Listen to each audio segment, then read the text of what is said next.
दोस्तों हमारे इस चैनल में ज्यादातर स्टूडेंट्स कॉमर्स बैकग्राउंड से हैं, तो मैं आपको एक सवाल पूछता हूँ, सीईओ, एमडी, चेयरमैन, डायरेक्टर, इनमें से किसका पोजीशन सबसे ऊपर रहता है? वेल, इसका जवाब मैं तो दूंगा ही, पर आप कमेंट में उसका जवाब देना। अभी वीडियो को पॉज कर, ताकि आप देख पाओ आपके पास कितनी सही जानकारी है। दोस्तों कॉर्पोरेट वर्ल्ड में यूज होने वाली 3 वर्ड चेयरमैन, एमडी, सीईओ, इनमें से किसके पास पावर सबसे ज्यादा होता है और किसका पोजीशन सबसे ऊपर रहता है? ये कौन किसके नीचे काम करते हैं, कुछ समझ नहीं आता है। तीनों ही टर्म्स हमें एक जैसा ही लगता है। जब हम न्यूज में सुनते हैं कि गूगल के सीईओ सुंदर पिचाई ने कहा एआई टेक्नोलॉजी को और भी डेवलप करने के लिए हमारी टीम बहुत मेहनत कर रही है, तो हमें लगता है सीईओ शायद सबसे बड़े पोजीशन में होता है। और जब हम ये सुनते हैं रिलायंस के चेयरमैन मुकेश अंबानी ने पैरामाउंट कंपनी को खरीदने की अनाउंस किया है, तो चेयरमैन मुकेश अंबानी सुनते ही तो चेयरमैन कंपनीज में सबसे बड़ी डेजिग्नेशन लगने लगता है। इसीलिए क्या डिफरेंस है इन तीनों में, आज के इस वीडियो में हम समझने वाले हैं। तो वीडियो बहुत ही इंटरेस्टिंग होने वाली है, तो वीडियो को एंड तक जरूर देखना।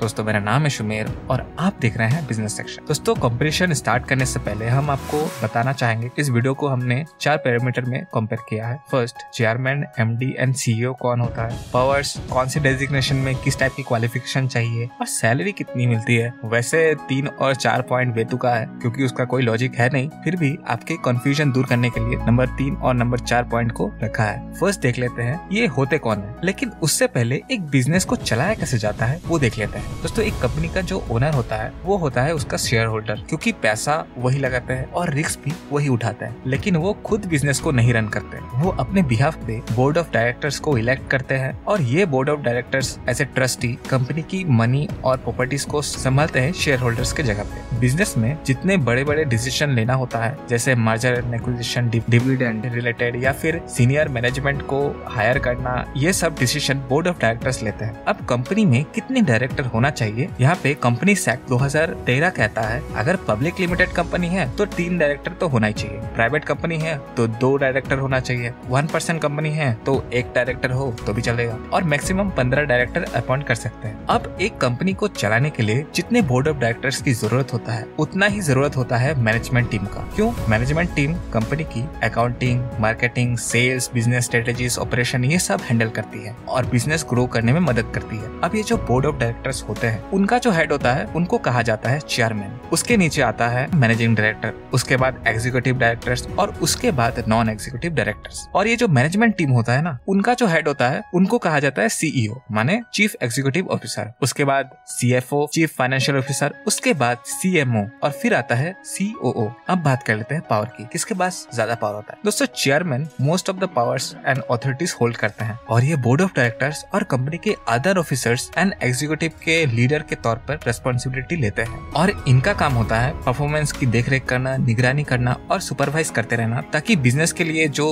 प्लान तैयार किया गया है वो अच्छे से अचीव किया जा सके। चेयरमैन के पास कास्टिंग वोट का राइट होता है, मतलब कि एक सिंगल वोट से डिसीजन को चेंज कर सकते हैं। ये हर डिसीजन में नहीं एप्लीकेबल होता है, पर फिर भी बहुत सारे डिसीजन में एप्लीकेबल हो जाता है। एग्जाम्पल के तौर पर मान लीजिए एक कंपनी किसी दूसरे कंपनी को एक्वायर करना चाहती है, तो खरीदने से पहले बोर्ड ऑफ डायरेक्टर्स के बीच मीटिंग तो होगा ही और उसमें रेस सिचुएशन में इनके बीच वोटिंग होता है। अब बोर्ड ऑफ डायरेक्टर्स में 50% डील के खिलाफ है और 50% लोग डील के साथ एग्री है। इस सिचुएशन में चेयरमैन जिसके फेवर में वोट करेंगे वही डिसीजन फाइनल मान लिया जाता है। जैसे लोकसभा में स्पीकर के पास पावर होता है, कुछ उसी तरह ही। अब चेयरमैन के नीचे काम करते हैं मैनेजिंग डायरेक्टर्स और चीफ एग्जीक्यूटिव ऑफिसर यानी सीईओ। इनको कंपनी की मैनेजरल पर्सन भी कहा जाता है। मैनेजिंग डायरेक्टर का काम ये होता है डे टू डे ऑपरेशन को रन करना और एम्प्लॉइज को मोटिवेट करना। इनकी काफी ज्यादा पावर होती है, जैसे supervise, control and direct the affairs of companies. जो शेयर इशू करने के लिए रेडी हो उनको डिस्पोज करना। इसके अलावा बोर्ड मीटिंग में भी इनके पास विशेष पावर होता है, जैसे power to make calls on shares, debentures, loan को एक्सटेंड करना,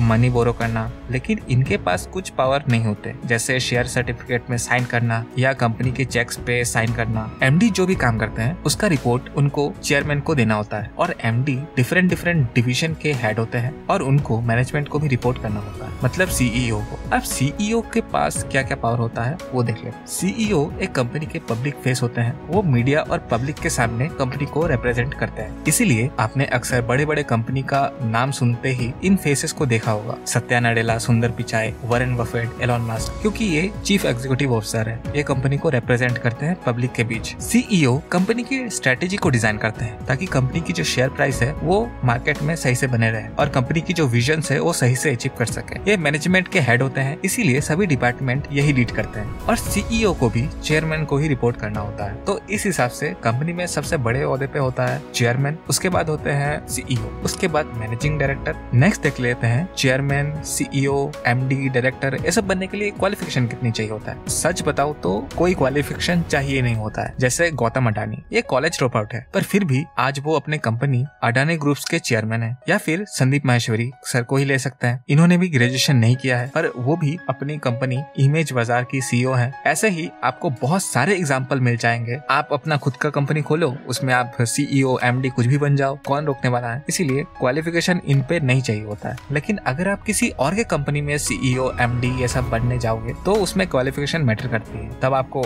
एमबीए करना होगा, सीए करना होगा, कुछ स्किल एक्वायर करना होगा, लीडरशिप आप में होनी चाहिए होगी, अच्छे से कंपनी में आपको बोलना आना होगा, तभी जाके आप इन बड़ी बड़ी पदों पे जा सकते हैं। लास्ट सैलरी की बात करते हैं। इनकी सैलरी अलग अलग फैक्टर पर डिपेंड करती है, जैसे कंपनी की साइज, इंडस्ट्री और इनकी एक्सपीरियंस। उनकी सैलरी जनरली करोड़ में होती है, लेकिन यहाँ पे और भी फैक्टर्स डिपेंड करती है। अगर आप अपनी कंपनी में सीईओ, एमडी है तो आप पैसा नहीं भी ले सकते हैं। जैसे एलोन मस्क सैलरी लेते ही नहीं है, तो ये सैलरी भी डिपेंड करती है आप लेना चाहते हैं कि नहीं, करोड़ में लेना चाहते हैं या लेना ही नहीं चाहते, वो डिपेंड करती है। तो ये कम्प्लीटली कंपनी के मैनेजमेंट पर डिपेंड करती है। दोस्तों आई होप इस वीडियो से आपको कुछ जानकारी मिली होगी। अगर वीडियो अच्छी लगी हो तो वीडियो को लाइक करें और दोस्तों के साथ शेयर करें और चैनल को सब्सक्राइब करके आप हमें रिवॉर्ड दे सकते हैं। धन्यवाद।